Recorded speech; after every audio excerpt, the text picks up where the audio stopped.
년 전부터 시작한 것 같아요. 코로나 시작된 후에 좀 지나서 이렇게 우리가 함께 출애굽기 첫 번째 시간을 보았는데, 오늘은 그 마지막 59번째 시간으로요, 그 대단원의 막을 내리는 출애굽기 마지막 강의 시간입니다. 여러분, 출애굽기는 그 표제 출애굽기록이라는 의미처럼 떠남이라는 의미를 가진 책이에요. 떠남, 어디에서? 그러니까 애굽에서 나왔다, 떠났다 해서 출애굽기라는 이 명칭을 가지고 있습니다. 이것이 영어로서는 엑서더스라고 하는데요. 엑서더스, 탈출, 이렇게 떠남, 벗어남을 의미하는 엑소더스가 어디서 파생이 되냐면 헬라어, 그리스어에서 파생되는데, 엑스호도스라는 이 단어에서 파생된 단어가 엑서더스, 영어의 떠남, 이게 탈출이라는 의미입니다. 엑스가 뭐뭐 바깥으로, 그리고 호도스는 길이에요. 길에서 벗어나서 떠났다. 그게 뭘까요? 전에는 우상 숭배했던 이스라엘 백성들, 노예 생활하고 전형적으로 뼛속 깊이 하나님의 백성이 아닌 그들의 길에서 떠나서 이제는 하나님의 백성의 길로 가는 그 여정을 담은 책이 바로 출애굽기입니다.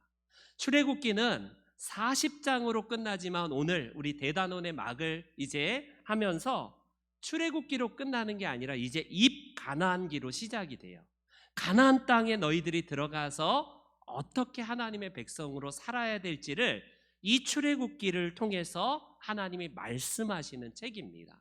그렇기 때문에 출애굽기는 그냥 단지 그냥 떠난 것으로, 몸만 우리가 구출되어서 이집트에서 우리가 나왔어, 해방됐다, 야 자유를 얻었다, 여기만 생각하면 안 됩니다. 왜 하나님이 우리를 꺼내시고 왜 우리를 엑서더스, 왜 출애굽을 시켰는가, 그동안 우리가 살펴보았듯이 애굽의 뼛속 깊이 노예로 살아갔던 그들이 여러분 구원받은 다음에 완전히 확 바뀌나요? 그런 사람이 있는지는 몰라도 거의 불가능합니다. 일부 교단에는 이 땅에서의 완전한 성화를 말하는 교단도 있어요.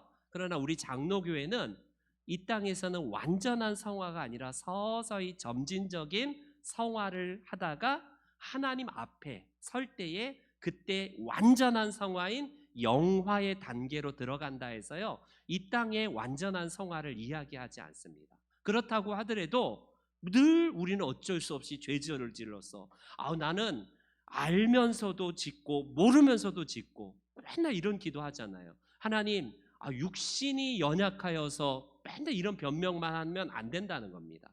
장로교만큼 탁월하게 하나님 앞에서 우리의 인간의 책임을 강조하는 교단이 없어요. 그런데 뭐만 강조하냐면 장로교의 일부, 옛날 구원받았다, 하나님이 전적으로 우리를 구원하셨다, 여기에만 너무 머물러 있어요. 안타깝게. 왜냐하면 너무나 천주교가 행위 구원을 말하다 보니까 행위를 얘기하는 것에서 막 거부하고 하나님이 전적으로 우리를 구원하셨다, 이게 맞아요. 맞는데 그 다음이 없어요. 그 다음 어떻게? 그러면 어떻게 살 것인가? 그게 출애굽기 다음에 나오는, 출애굽기에서 말씀하시는 내용이에요. 여러분, 구원받은 다음에 맨날 여전히 옛날 죄성에 나오는 구습이 우리 안에 있지 않습니까? 아직 애굽의 몸에서 나오긴 했지만, 몸은 엑서더스 했지만 완전히 그 우리의 정신과 영혼이 애굽에 푹 쩔어 있는 그 삶을 그대로 사는 것처럼요, 이스라엘 백성들이 그랬잖아요. 몸은 구원받았는데 맨날 불평, 맨날 하나님의 백성으로서 그 정체성으로 살아가기보다는 그 애굽에서 살던 방식을 그대로 살아가는 거예요. 우리의 얘기입니다. 우리의 얘기. 구원을 받았는데 교회 와서 직분도 받고 목사가 되었음에도 불구하고 맨날 구원받기 전에 그때에 멈춰 있는 거예요. 정신, 우리의 생각, 늘 남 디스하고 어떻게든지 저주하고 어떻게든지 내 중심으로 그냥 늘 이스라엘 백성들의 모습이, 우리의 노예 생활의 모습이 그대로 우리 안에 있다면요, 이거는 출애굽기를 통해서 하나님이 그들을 몸만 구원하신 게 아니라 성막 제도, 안식일 제도, 모세를 통해서 그 수없이 많은 율법을 통해서 너희들은 이제 그 옛날 그 길에서가 아니라 엑스호도스, 그 길에서 이제 하나님의 백성의 길로 걸어가야 된다라는, 이것이 바로 오늘 출애굽기의 마지막 강조점이다라고 할 수 있습니다. 여러분, 우리는 분명한 목표가 있는 사람이에요. 구원을 받아서 목표는 저 천국 가는 거, 여기만 우리가 목표가 맞긴 해요. 근데 목적과 목표와 이 모든 것들을 종합하면 우리는 그냥 나중에 죽어서 저 천국만 가는 게 목표가 아니에요. 이 땅에서 하나님의 백성으로 점점 더 성화가 되어가고 우리의 그 구습들을 계속 벗어버리는 것들이 필요하다는 것을 오늘 이 출애굽기에서 우리들에게 말씀합니다. 그렇기 때문에 여러분, 광야가 힘든 게 아니에요. 광야는 물론 뜨겁죠. 광야는 맹수가 울부짖고 있고 풀 한 포기도 자라지 못할 만큼 너무 황량한 사막이지만 그곳이 우리에게 슬픔이 아니에요. 왜냐하면 그곳에서 약속의 땅을 향한 하나님의 계획이 있고요. 그리고 무엇보다도 우리 하나님이 함께 하시는 증거, 임마누엘 하나님으로서 우리와 함께 하시기 때문에 거기가 오히려 천국입니다. 우리는 잘못 생각하면 천국의 개념을 뭐라고 생각하냐면 파라다이스 개념으로 생각합니다. 그냥 탱닥탱닥 놀고 일도 하지 아니하고 야자수 밑에서 야자수 따먹고 그냥 늘어지게 잠이나 자고 있고 풍류를 즐기고, 이게 천국으로 생각해요. 여러분, 거기에 하나님이 안 계신 곳이 천국이 아니에요. 하나님이 계시다면 가시밭길이라도 그곳이 임마누엘, 그리고 우리 주일에 말씀드렸잖아요. 하나님의 통치를 인정하는 곳은 환경이 아니라 환경 속에서도 하나님의 통치를 인정하면 그곳이 곧 이미 하나님 나라가 임한 곳이라고 우리는 할 수 있습니다. 그곳이 너무나 파라다이스처럼 낙원, 너무나 즐거운 곳인데 하나님이 안 계셔요? 거기는 하나님의 통치권이 미치지 않는 곳은 지옥입니다. 지옥이에요. 그 자체가 하나님 없이 내가 주인으로 살아가기 때문에 그렇습니다. 그렇기 때문에 우리의 삶의 양식과 태도가 내가 구원받기 전에 옛날의 방식이 지금도 여전히 내 삶을 지배하고 있다. 몸은 교회 나오고 있고 찬송가는 부르고 있고 예배는 드리고 있는데 세상 사람이나 나나 진배 없거나 아니면 더한 경우에 있다면요, 여러분, 아직 이스라엘 백성들이 출애굽을 했지만 몸은 나왔지만 양식, 그의 삶의 양식과 태도와 모든 것들이요 그냥 애굽에 푹 쩔어 있는 그 삶이 우리의 모습이라면 우리도 세상 사람과 진배 없다는 거예요. 그렇기 때문에 하나님은 우상 숭배에 쩔어 있고 세상의 패배주의에 쩔어 있고요, 그 모든 삶의 방식이 약속의 땅을 나아가는 이스라엘 백성들이 아니라 우상 숭배로 향하였던 이스라엘 백성들의 모습이라면 우리는요 멀어도 한참 먼 거예요. 먼 겁니다. 그렇기 때문에 광야는, 우리 노래도 있잖아요. 지금 CCM 중에 광야라는 노래. 왜 하나님이 광야를 우리에게 선택할? 바로 그냥 가나안으로 입성하게 하시면 되겠는데 왜 40년 동안 뺑뺑이 돌게 하면서 훈련시키면서 그렇게 했을까? 광야가 일종의 훈련 학교이기 때문에 그래요. 훈련 학교이기 때문에 그렇습니다. 어찌 보면 가나안 땅으로 입성시키면 바로 우리가 좋겠죠. 고생은 없고 늘 평안 길, 늘 좋은 길로만 인도하시면 좋겠죠. 그러나 그 광야가 하나님의 함께 하시는 훈련 도장이기 때문에 우리는요 그곳에서 비로소 하나님의 율법, 그 말씀을 삶 가운데 체득해 가고요, 부딪혀 가면서 실패하면서도 하나님의 말씀이 내게 능력이 된다는 것을 삶 가운데에서 훈련하는 장소가 광야입니다. 즉 우리가 이 땅에 살아가는 가정이, 우리의 모든 직장이, 우리의 세상이 다 광야의 훈련 장소예요.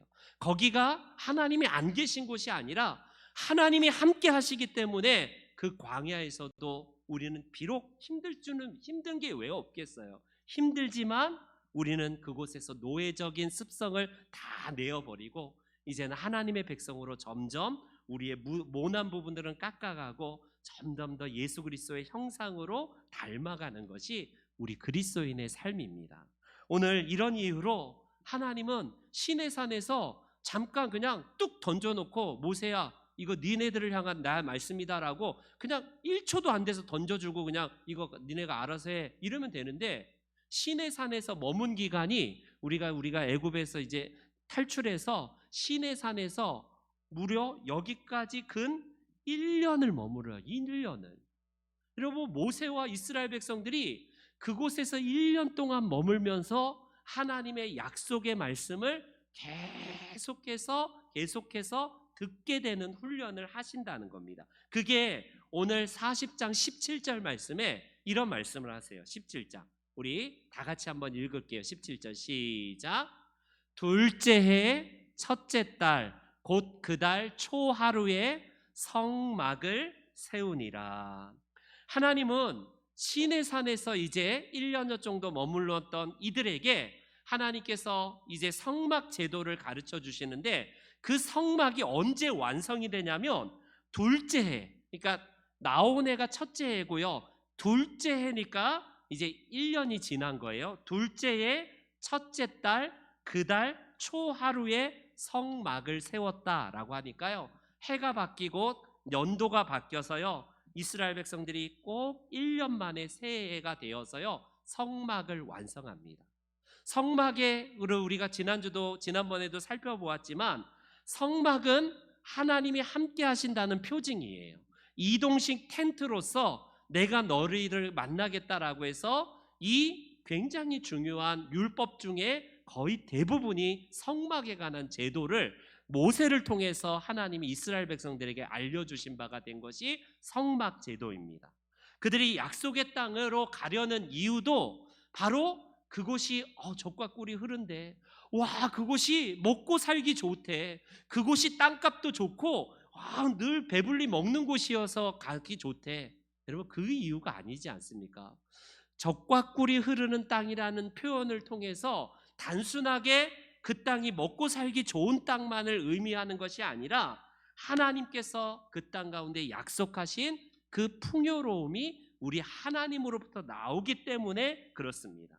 그렇기 때문에 이스라엘 백성들은 하나님과 함께 할 때 풍요를 경험하는 거예요. 하나님이 떠나실 때에 엄청난 그들의 시련이 있다는 것을 이들은 이제 몸소 체험하게 되는 겁니다. 그래서 성막제도 비록 볼품없이 그냥 사람들이 볼 때에는 으리으리한 그런 장막도 아니고 대단한 건축물도 아닌 그냥 텐트 헝겊 그냥 천막 몇 개 덮여놓고 그게 무슨 하나님이 거하는 곳인가 싶을 텐데 거기서 하나님이 내가 너와 만나겠다라고 약속하신 바가 되었기 때문에 그곳이 귀한 겁니다.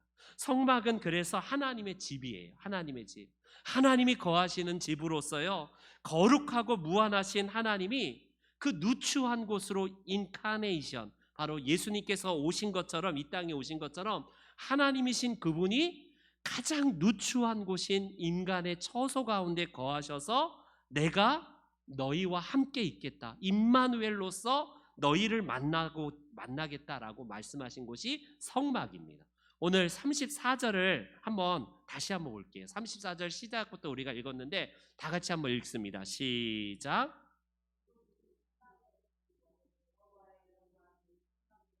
아멘. 구름이 성막 회막에 덮였을 때에 여호와의 영광이 성막에 충만했다라고 본문은 이야기를 합니다. 여러분 하나님은 영이시기 때문에 눈으로 가시적으로 볼 수 없지만 자연 현상을 통해서 하나님의 임재가 나타날 때가 대표적으로 구약에서 구름으로 임재하시는 거예요. 구름이라는 것은 예수님께서 승천하실 때도 구름에 쌓여서 이제 승천하시게 되는데 바로 하나님의 임재를 상징하는 대표적인 자연의 현상 중에 하나가 구름입니다. 구름. 그렇기 때문에 하나님은 거룩한 백성으로 될 수 있는 이유가 하나님이 거룩하시기 때문에 그 거룩하신 분으로서 이스라엘 진영 가운데 함께 하신 분이기 때문에 우리가 거룩한 백성이 되는 거예요. 우리가 광야가 거룩한 땅이 된 이유는 광야가 풍성하고 먹을 게 많아서가 아니라 그 땅은 너무 살기 어려운 땅이지만 그 땅이 거룩한 이유는 하나님이 함께 하시기 때문에 거룩합니다. 우리는 잘못된 개념이 성지순례라고 해서 저쪽 가야지 거룩이가 거룩한 땅이라고 하는데, 이제는 신약 시대를 살아가고 있는 저와 여러분들은 성지의 개념을 바꾸셔야 돼요. 성지는 내가 밟고 있는 그 땅, 바로 하나님이 임재하시는 그 땅이 성지, 거룩한 땅이 홀리랜드입니다. 홀리랜드. 그래서 우리는요, 어디 가야지만이 거기가 성지고, 어디 가야지만이 거기에 은혜가 있고, 무슨 이 땅에 무슨 뭐 있잖아요. 그 땅 뭐 어디가 땅이 뭐 비싸고 어디가 뭐 땅 기운이 있고 뭐 어디가 막 저주받은 땅, 이런 개념은 없습니다. 이제는 그리스도 안에서 우리가 밟는 땅이 곧 거룩한 땅이에요. 왜? 예수 그리스도를 통하여서 구속받은 하나님의 백성은 통치권의 개념이라고 그랬잖아요. 주일에 제가 설명드렸듯이 하나님의 백성들이 하나님을 인정하면서 예배하고 기도할 때에 그곳에 하나님이 함께 하신다는 그겁니다. 그걸 희미하게 우리가 야곱을 통해서 볼 수 있었잖아요. 아, 내가 깨닫지 못했구나. 여기가 바로 하나님이 계신 거룩한 땅이구나라는 사실을 야곱이 고백한 적이 있습니다. 그 밤에 잘 때에 거기 막 춥고 막 짐승도 울부짖고 거기서 돌베개 잠을 자다가 하나님을 만났던 그 땅이 벳엘, 거룩한 땅이잖아요. 벳엘, 거룩한 땅. 바로 그 개념입니다. 우리 하나님의 백성은 어디 가야지 기도발이 세고, 어디 가야지 영발이 센 기도 장소고, 어디 가야지만이가 아니라 우리가 거하는 그 모든 곳이 하나님의 통치권을 인정하면서 예배할 때, 기도할 때에 그 땅이 바로 거룩한 땅, 성지라고 할 수 있습니다. 이스라엘 백성들은 그래서 이제는 특정한 곳이 아니에요. 하나님을 예배하는 그곳, 어디에서나 이제 특정한 사람만 찾아가는 것이 아니라 누구나 하나님을 만나게 되는 그 비밀을 성막 제도를 통하여서 알려주신 겁니다. 물론 모세가 이제 중보자의 역할을 통해서, 모세를 통해서 말씀하시긴 하지만 이제 그 모든 것들은 예수 그리스도를 예표하는 일종의 예표예요. 그림자입니다. 모세는 결국 후세에 이제 메시아로 임재하실 예수 그리스도로 이제 오시게 되는데, 이걸 솔로몬 시대의 성막이 성전으로 바뀌지 않습니까? 이제는 이동식이 아니라 이제는 아예 그냥 고정이 되어서 건물 중에 한 곳인 성전을 져요. 솔로몬 성전. 그 솔로몬 성전에서 여러분 어때요? 보여지는 이 성전은 영원히 무너지지 않을 거라고 그들은 착각합니다.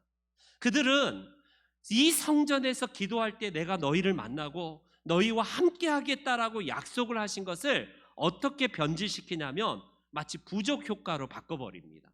그래서 그냥 우리는 성전만 있으면 승리할 수 있어. 마치 법궤만 들고 가면 엘리 제사장이 그 블레셋과의 전쟁에서 법궤 들고 나갔다가, 우리 부적 효과거든요. 일종의 하나님의 법궤가 있기 때문에 우리는 블레셋에서 질 수 없어, 우리는 승리할 거야, 그러다가 완전히 참패하지 않습니까? 똑같아요. 솔로몬 성전도 후대에 결과적으로 어떻습니까? 바벨론에 의해서 완전히 초토화돼 버렸어요. 완전히 다 무너졌습니다. 우리나라가 몇 년 전에 그 남대문이 불탔을 때에 충격받았잖아요. 근데 그 충격의 한 100배 정도를 생각하시면 돼요. 솔로몬의 성전이 무너진다는 것은 이스라엘 백성들에게 있어서는 상상할 수 없는 일입니다. 왜? 하나님이 함께 하시는 이 건물이 불에 타고 무너진다? 상상할 수 없었는데, 그거는 일종의 하나님을 우상 숭배로 대치하려는 그들 때문에 심판하시는 거예요. 결국 하나님은 특정한 장소에 거기만 머무시는 분이 아니라 이 시간 속에 함께 하시고 영원 속에 함께 하신다는 사실을 깨우쳐 주시기 위해서 보여지는 건물은 무너질 수 있다는 사실을 결국 가시적으로 보여주십니다. 그래서 우리가 출애굽기에서 가장 많이 강조되었던 율법의 내용 중에 성막과 더불어서 안식일에 대해서 하나님은 말씀하시는 거예요. 안식일. 그래서 10계명 가운데 4계명이 안식일이지만 창조 때에도 하나님은 안식을 명하시고 안식하셨어요. 우리 하나님 스스로가. 그래서 안식 제도는 율법 시대부터 있는 게 아니라 이미 창조 시대 때부터 하나님이 이 안식을 통하여서 우리 하나님이 무엇보다도 중요한 계명으로 우리들에게 말씀하신 계명이 안식일 계명입니다. 이제는 신약 시대를 살아오는 우리에게는 무엇이 이제 거룩한 성전일까요? 우리는 하나님의 영광이 어디에 이제 임하게 되냐면 보여지는 건물인 신명중앙교회에 으리으리하게 잘 지은 어디 무슨 교회에 임하는 게 아닙니다. 이제는 누가 우리에게 임재의 대상으로 오시냐면 예수 그리스도가 신약 시대에 이제 임재의 상징으로서 우리 가운데 거하시는 거예요. 그래서 하나님은요, 예수 그리스도를 통하여서 그 빛을 보게 하십니다. 그래서 우리가 요한이 기록한 요한복음에 이런 말씀이 있어요. 요한복음에 우리 한번 읽어볼게요. 시작. 육신이 되어 우리 가운데 거하심에 우리가 그의 영광을 보니 아버지의 독생자의 영광이요 은혜와 진리가 충만하더라. 여러분, 그 옛날에 모세 시대에는 성막을 보면서 임재의 상징인 그곳에 하나님의 영광이 임하시는구나 라고 이스라엘 백성들이 경험했다면, 이제는 신약 시대를 살아가고 있는 저와 여러분들은 저기 오산 기도원 가서 그 성막에 그곳에 하나님이 임재하는 거가 아니에요. 어디 무슨 사랑의 교회니 무슨 으리으리하게 지은, 그리고 천주교회 엄청나게 지금도 짓고 있는 스페인의 무슨 성당, 그곳에 임재하는 게 아닙니다. 이제는 예수 그리스도가 우리의 임재로서 우리 가운데 임하셔서 그분의 빛을 우리로 하여금 보게 하신 분이 예수님이세요. 예수님. 그렇기 때문에 우리는요 34절에 다시 보면 구름이 회막 가운데 덮였다라고 하면서 여호와의 영광이 성막에 충만했다라는 이 성막이라는 헬라어와 히브리어가요 같아요. 예수 그리스도 안에 있는 그것이, 그분이 우리 가운데 거하신다라는 이 단어, 이 헬라어가요 뭐라고 쓰이냐면 스케노라는 단어를 쓰는데, 헬라어가 이 성막이라는 단어와 똑같아요. 성막에 거하여서 하나님의 영광이 임재했던 그 단어와 예수 그리스도께서 우리 가운데 거하신다는 헬라어가 같이 써요. 그러니까 어때요? 보이는 성막이나 성전이 아니라 이제는 보이지 아니하는 성전 대신 예수 그리스도가 우리 가운데 임재하셔서 그분이 우리 가운데에 영광으로 임하신다는 겁니다. 그러면 이제는 예수님이 살아계실 때는 그렇다 치고 예수님이 이제 부활 승천하셨어요. 그러면 우리는 영원히 예수님의 그 빛을 보지 못하는가? 여러분, 그게 아니라 이제는 더 놀라운 일이 벌어지게 됩니다. 약속하신 성령을 통하여서 이제는 예수 그리스도를 모시고 살아가는 하나님의 백성들의 모임, 바로 예배 공동체인 이 교회를 하나님께서 하나님의 성전으로 삼으시고 임재하시는 장소라고 말씀하세요. 또 착각하면 안 됩니다. 건물에 임하시구나. 그게 아니라 바로 건물이 아니라 하나님의 백성의 모임인 그 예배 공동체에 임하신다는 거예요. 그렇기 때문에 우리에게 고린도 전서를 통해서 뭐라고 말씀하시나요? 우리 다시 한번 우리 고린도 전서에 시작.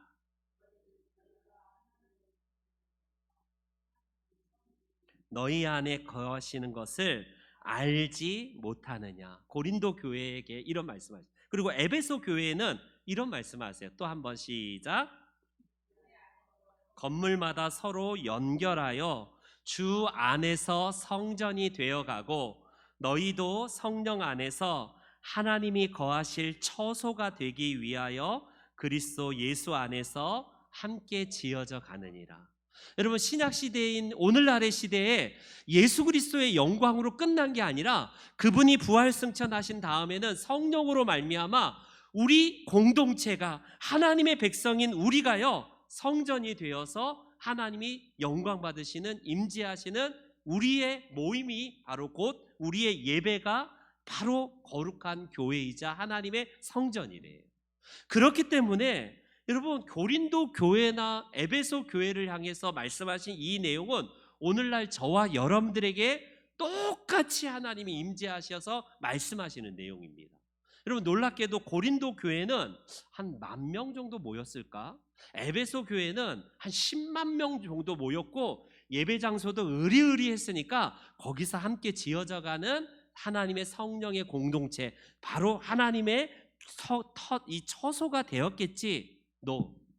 여러분, 그 당시에 교회를 보면 천막이나 움막 같은 데였어요. 심지어 정말 교회 예배 장소를 구하기 어려워서 개인 집에서 그냥 몇몇 5명, 10명, 30명 이내에 아주 작은 집에서 모여야 되기 때문에 100명을 무슨 30명도 못 넘어갑니다. 그렇게 큰 넓은 집은요 부잣집이나 가능하지 보통 평민집들은요 10명, 20명 이내에 10명 정도의 교회가 그곳에서 시작됐다는 거예요. 이 말씀을 주실 때에도 고린도 교회를 향해서 너희가 하나님의 성전인 것을 왜 모르느냐, 에베소 교회를 향해서도 볼품없이 그냥 건물도 없고 미미하고 사람들도 작은, 지금 한 요 정도의 모임일까요? 초대교회 그 에베소 교회나 고린도 교회에 모였다 하면 얼마 되지 않는 수를 향해서 하나님은 너희가 하나님이 거하실 처소가 되기 위해서 같이 우리가 성전으로 지어져 가는 중이다라고 하나님은 말씀하신 겁니다. 그런 의미에서 여러분 교회가 이제 건물이 아니에요. 그런 의미에서 교회를 우리는 그래서 성전이라고 부르는 것은 구약적인 개념이에요. 물론 요즘에 무슨 성전 건축합시다, 성전 건축 이래서, 그런데 사실 성전 건축의 참 의미는 우리가 성전으로 지어져 가는 거예요. 건물, 교회, 예배당 건축하면 좀 이해는 가요. 그렇기 때문에 사도 바울은요 그 당시에 여러분 그 로마 시대잖아요. 로마의 건축술이 엄청나게 대단합니다. 그 당시 그리스 로마의 건축물은요 입이 쩍쩍 벌어요. 지금 2000년이 지난 지금 시대의 사람들이 보기에도 그 유적지를 우리가 그 성지순례나 그런 데 가보면 아시잖아요. 유럽에 보면 그리스나 터키나 이런 데 보면요 그리스 막 터키 그런 소아시아 지방들을 다니다 보면 신전의 터들이 여전히 남아 있습니다. 여러분 그 당시에 헤롯 성전을 아세요? 예루살렘에 지어지는 헤롯 성전은 예수님 시대에도 계속 지어졌고요. 예수님이 부활하시고 나서도 지어지고 한 80년 동안 계속 지어졌습니다. 솔로몬 성전도 으리으리했던데 헤롯 성전은 엄청나게 으리으리한 그 성전이에요. 그런 성전이 가로 500m, 세로 300m에 대해는 엄청난 거대한 헤롯 성전을 향해서 바울 사도가 야 저게 거룩한 성전이야, 저기가 하나님이 거하시는 성전이야 이런 말을 하지 않고 볼품없는 그냥 자그마한 공동체, 교회 건물이라고도 볼품없는 가정집에서 모인 그런 소아시아의 교회를 향해서 너희가 거룩한 성전으로 지어져 온다, 너희는 하나님의 성전이다라고 이렇게 말합니다. 그래서 요세푸스라고 1세기에 그 당시에 유명한 역사가가 유대 전쟁사에서 이렇게 기록할 정도예요. 얼마나 헤롯 성전이 으리으리했냐면 성전의 외부 형태를 보는 자는 그 눈과 영혼으로 감탄할 수밖에 없었다. 왜냐하면 이 성전은 어느 곳이든 거대한 금판으로 덮여 있었고 해가 뜨면 금판에서 불같은 광선이 반사되어 그것을 똑바로 보려 해도 해를 직시할 수 없는 것 같이 눈을 돌려야 할 정도이기 때문이다. 뭘 묘사하는 내용이냐면 헤롯 성전을 보면서 1세기의 역사학자인 요세푸스가요 기록했던 내용입니다. 여러분 헤롯 성전을 보면서 그 당시 헤롯 성전을 보지 아니하고는 건축을 논하지 말라고 할 정도로 엄청나게 으리으리한 건축물이었어요. 그런데 그 건축물을 향해서 하나님의 지어져 갈 성전이라고 말하지 아니하고 자그마한 공동체인 하나님의 백성들의 모임인 그곳을 향해서 성전이라고 불렀다는 겁니다. 여러분 에베소에 여러분 바울 사도가 아까 너희가 성전으로 지어져 갔다고 했는데 그 당시에 에베소에 엄청나게 큰 건축물이 있던 거 아세요? 신전이 어떤 신전이면 아르테미스 신전이 있어요. 지금 한 조망도 저 정도 크기인데 엄청나게 큰 건축물을 사도 바울이 에베소에 도착해서 저 건축물을 보면서 이야 엄청나게 큰 신전이 있으니까 저기가 하나님의 신전이구나 이렇게 하지 않아요. 볼품없는 에베소 교회의 모임인 그곳을 향해서 성전을 4분의 1가량의 크기가 저 밑에 또 하나의 제가 사진을 가져온 거는 어디냐면 아테네에 있는 그리스 아테네에 있는 파르테논 신전의 그 크기입니다. 실제로 아르테미스 그 신전이 한 4분의 그 4배나 더 컸어요. 엄청나게 큰 크기입니다. 지금의 엄청나게 큰 거예요. 그래서 아르테미스 신전을 비롯해서 그 당시에 파르테논 신전 유적지만 남아 있잖아요. 저기는 어디냐면 벌써 이제 보여줬지만 저기는 아폴로 신전이거든요. 아폴로 신전. 유명한 세계 7대 불가사의 중에 하나인 그곳에서 여러분 창녀가 즐비했답니다. 당시에는 여사제들이, 쉽게 말하면 여자 사제들이 거기서 즐비했던 곳인데, 지금도 7대 불가사의 중에 하나인데 어떻게 저 시대의 그 통대리석이 어디서 저걸 가져갔을까? 아직도 의문이고 해결이 안 되는 거예요. 7개의 기둥이 이렇게 세워져 있는데 거기에 해발 575m에다가 기둥의 원통이 이게 어디서 만든 게 아니라 통째로 이 엄청나게 1.8m나 되는 이 기둥 둘레가, 그런 통대리석을 도대체 당시의 기술로서 차도 없죠, 기중기도 없죠, 끌고 올 수 있는 기술도 없는 저 시대에 어떻게 저렇게 큰, 여러분 우리 교회에 지금 세워진 저 기둥 위에 저거 비할 바가 못 되는 거예요. 엄청나게 큰 기둥에 그냥 그 통대리석을 도대체 저걸 어디서 끌고 왔는지도 의문, 아직도 해결이 안 되는 그곳이 바로 아르테미스 신전의 그런 7대 불가사의 신전 중에 하나이지 않습니까? 그런 당시에 사도 바울이 전도 여행을 다니면서 그리스와 터키, 소아시아 지역에 저런 엄청나게 큰 건축물을 보면서 야, 저기가 바로 신이 거하는 곳이구나, 이렇게 했을까요? 그러지 않습니다. 그곳은 우상의 숭배와 난잡한 성행위와 음란의 장소로서 그곳은 하나님이 거하시지 않는 곳이지만, 이스라엘 백성들을, 그 초대교회 사람들이 몇몇 안 되는 가정교회에서 조그만 데서 모이는, 너희들이야말로 하나님의 거룩한 성전이다, 바로 구약의 성막을 향해서 외쳤던 그 단어가 이스라엘 우리 하나님의 백성의 모임인 예배 공동체에 임했다는 겁니다. 그들이 거룩해서 하나님이 임재했을까요? 아니요. 그들도 어찌 보면 세상 사람과 진배 없이 여전히 노예 근성에 가득한 사람이지만, 사도 바울은요 뭐라고 그들을 거룩하다고 얘기하냐면, 우리 고린도전서에 보면 고린도 교회 이렇게 합니다. 같이요, 시작.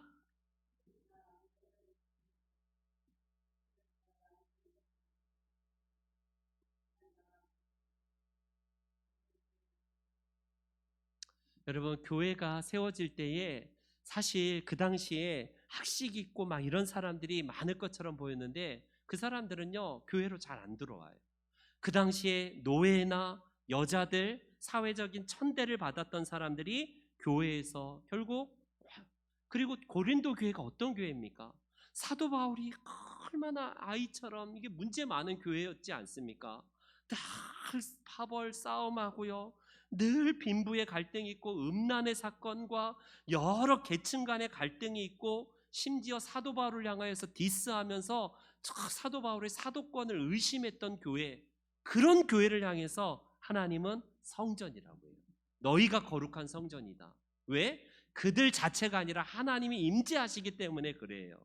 그렇기 때문에 하나님의 신부로 삼은 교회이기 때문에 거룩한 거지, 우리 자신이 더 대단해서 내가 남들보다 예배 더 열심히 드려서 나를 하나님께서 거룩하다라고 그런 거 아니에요. 우리는 다만 우리 같은 죄인을 구속하신, 그리고 나와 같은 자를 신부 삼으셔서 하나님의 백성 삼으신 것이 우리가 거룩한 이유가 됐고, 우리가 거룩한 공동체가 되었습니다. 이제 결론을 맺을게요. 우리 교회가 여러분 한 25년 넘었잖아. 이제 26년 또 들어갔는데, 우리 교회가 세워진 지, 이 땅에 세워진 지 25년이 돼요. 제가 부임한 지 올해가 10년 차예요. 내년 2월 되면 딱 만 10년이 됩니다. 지금 보면 뭐 교회가 대단한 뭐 수적인 부흥이나 그런 것들이 없을 수도 있습니다. 어떤 분들은 뭐 그렇게 말할 수 있어요. 목사들과 와서 아무것도 해놓은 게 없다, 뭐 10년 동안 뭘 해놓았냐, 뭐 이렇게 말한다고 해요. 여러분, 그런 분들이 보기에는 모르겠습니다. 수적으로 막 수백 명이 되고 교회가 막 부시고 더 큰 건물로 지어지고 그게 진정한 교회의 본질로 생각할지도 모르겠어요. 물론 저도 그런 수적인 부흥이 꼭 나쁘다는 걸 얘기하는 건 아니에요. 그러나 여러분 말했잖아요. 애굽에서 탈출했고 나왔는데 여전히 우리의 삶의 패턴과 습성이 노예 근성이고 그 시대에 거기에 머물러 있다면 교회가 커지고 성도 수가 늘어나는 게 무슨 의미가 있을까요? 우리의 이 삶의 양식이 그리스도인의 삶으로 바뀌지 않는다면 우리의 삶은요, 세상의 방식을 따라갈 겁니다. 아마 그 당시에 사도 바울은 그런 논리였다면 아르테미스 신전을 보면서 야, 저기가 하나님의 신전이고 저기가 사람이 많으니까 저기야말로 하나님의 성전이다라고 했겠지 않습니까? 그렇기 때문에 저도 어제까지 이제 그 목사 장로 기도회 때문에 사랑의 교회, 우리나라 대표적인 교회잖아요. 엄청나게 건물이 으리으리합니다. 대단해요. 우리 교회는 한 1000분의 1 정도 될래나 그 크기에 비하면. 그 완전히 땅콩만한 교회, 우리 교회를 보면요. 그런데 그 교회가 막 건물이 으리으리하고 사람도 많고 사회적인 뭐 엄청난 거를 한다고 해서 하나님이 거기에만 영광 받으시고, 시골 교회나 볼품없는 교회, 자그마한 교회는 뭐 하나님이 임재하지 않습니까? 그런 개념이 아니라는 거예요. 그렇기 때문에 저와 여러분들이 이제 명심해야 될 건 뭐냐면, 오늘 본문 가운데서 결론적으로 이 모세가 계속해서 이런 말씀하십니다. 출애굽기 우리 16절, 19절, 21절, 23절, 27절, 29절, 32절 계속 어떤 말씀이 반복되냐면, 여호와께서 모세에게 뭐 하신 대로요? 명령하신 대로 되었더라, 되었더라, 되었더라. 여러분, 저 말씀은 하나님이 알아서 하시고 하나님이 모세만 시키고 모세는 알아서 다 되고, 여러분 그걸 말하는 게 아니에요. 인간의 순종이 반영됐다는 겁니다. 이스라엘 백성들이 성화를 위해서는 반드시 하나님이 기계나 로봇으로 만드시 아니하시고 순종을 통해서 이스라엘 백성들이 성화되게 하시는 거예요. 저게 출애굽기의 마지막 결론입니다. 여호와께서 모세에게 명령하신 대로 다 된다. 생략되었지만 이스라엘 백성들의 순종 때문에, 말씀 순종으로 인해서 그 말씀이 실현이 됐다는 겁니다. 그렇기 때문에 저는요, 여러분 하나님 앞에서 직분을 사모하기보다는 순종을 사모하셔야 돼요. 교회 안에서 뭔가 내가 대단한 걸 드러내려고 하지 말고 하나님의 말씀대로 내가 순종했는가, 그게 훨씬 중요한 거예요. 이스라엘 백성들을 애굽에서 꺼내셔서 입 가나안으로 들어가기 위해서는요, 순종의 사람들이 결국 그 땅에 들어간 거 아니겠습니까? 순종할 때에 그 하나님의 영광이 임재하는 거고 그 영광을 맛보는 거예요. 저와 여러분들에게 하나님께서 이제 마지막 결론으로 우리 그 예레미야 7장 4절 이런 말씀을, 너희는 이것이 여호와의 성전이라 성전이라 하는 거짓말을 믿지 말라. 그 당시 예레미야 시대에도 건축물을 보면서 이게 성전이야, 야 제사장이 많으니까 여기가 성전이야, 그거 믿지 말아요. 보여지는 것들이 아니라는 겁니다. 그렇기 때문에 마태복음 28장 말씀처럼 내가 너희에게 분부한 모든 것을 지키고 가르치고 순종할 때에 그게 하나님의 백성의 공동체라는 겁니다. 저와 여러분들이, 여러분 천목사 말에 순종하라는 게 아니에요. 하나님의 말씀에 순종한다면 목회자의 말에도 순종하게 됩니다. 저는 저를 우상화하고 제 말을 막 제가 목회를 편하게 해서 이런 말씀 드리는 게 아니에요. 절대로 아닙니다. 하나님의 말씀에 순종한다면 보이지 아니하는 하나님의 말씀을 순종하는 방편 중에 하나가 목회자에 대한 순종과 경외함과 존중함이 있지 않으면요, 그거는 불가능한 거예요. 그렇기 때문에 하나님의 말씀대로 저도 순종해서 하나님의 축복을 받아야 되고, 여러분도 하나님께서 우리를 애굽에서 꺼내시고 나서 가나안 땅으로 들어갈 때에 순종을 요하신 것처럼 우리 이제 주님 오시는 그날까지 이 땅에서 순종의 모습으로 살아가시고 하나님의 축복을 누리시는 우리 모든 성도님들 되시기를 주의 이름으로 축원합니다. 아멘.